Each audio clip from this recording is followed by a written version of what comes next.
নমস্কার বন্ধুরা, কি করছো? এই দেখো, সকাল সকাল চলে এসেছি রান্নাঘরে। দুপুরেও রান্নাঘরে, সন্ধ্যাবেলাতেও রান্নাঘরে, রান্নাঘরেই তো কাজ আমাদের। চলো কি রান্না করছি তোমাদের দেখাবো। এই যে দেখো, মুগের ডালটা ভেজে নিয়েছি, মুসুর ডালটা নিয়ে নিয়েছি, এবার ধুয়ে বসিয়ে দেবো। একটা মোচাকে কেটে গুঁড়ি গুঁড়ি করে কেটে সিদ্ধ করে তাকে একটু হাত দিয়ে চটকে নিয়েছি। এবারে দেখতে থাকো কি বানাবো। মোচার ডাল, এর মধ্যে অনেকেই কুচি কুচি করে আলু দেয়, নারকেল দেয়, ওটাকে ভেজের মধ্যে দিলে খেতে ভালো লাগে। কেউ কেউ চিংড়ি মাছেরও করে, চিংড়ি মাছও ছোটো ছোটো চিংড়ি মাছ ভেজে এতে দিয়ে দেয়। আমি আজ একদম প্লেন সিম্পল করব, আলু নারকেল কিছু দেবো না। দুদিন ধরে নারকেল দিয়ে মোচা খেয়েছি, আজকে আর একদম সিম্পল করব, ঘি গরম মশলা দিয়ে করব।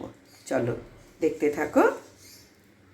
মোচার ডাল, কড়াইতে তেল দিয়ে দিয়েছি, এই যে তেজপাতা, শুকনো লঙ্কা, গোটা জিরে, একটু ফোড়ন দিয়ে দিলাম। এবারে এতে কী দেবো বলো তো, একটু মশলাপাতি দিই, কেন মোচাটা কি বলবো আর, মোচার নিজের আর কি টেস্ট হবে মশলা না দিলে। এই যে জিরে গুঁড়ো আর একটু ধনে গুঁড়ো আর একটু হলুদ,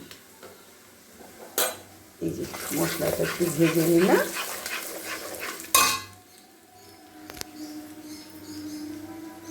এতে দেবো দুটো কাঁচা লঙ্কা, খুব সুন্দর একটা গন্ধ বেরিয়েছে। আমি মোচাটা দিয়ে দিলাম।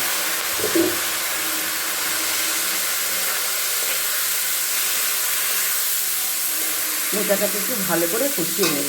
আর এই দেখো, ডালটা আমি সিদ্ধ করে নিয়েছি একটু হালকা করে, হ্যাঁ, খুব বেশি ঘেঁটে গেলে ভালো লাগবে না, অল্প করে ডালটা সিদ্ধ করে নিয়েছি। এবার এতে নুন দেবো, মিষ্টি দেবো, তারপরে মোচাটা একটু রান্না করা হয়ে যখন আসবে তখন ডালটা দিয়ে ভালো করে ফুটিয়ে নেব। হয়ে গেল আমার মোচার ডাল, ঘি গরম মশলা দেবো, দেখতে থাকো চলো।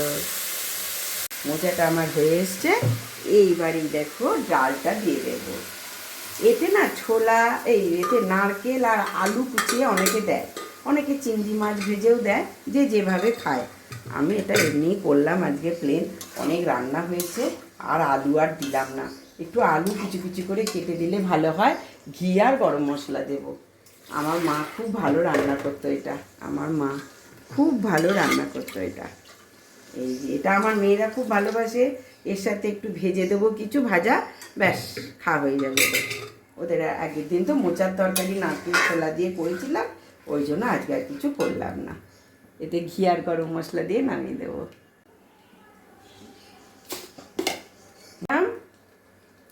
আর এই যে নুন দিয়ে দিলাম, একটু মিষ্টি মিষ্টি না হলে মোচার ডাল ভালো লাগবে না গো, তাই একটু মিষ্টি আর একটু নুন দিলাম। এবার নামাবার সময় ঘি আর গরম মশলা,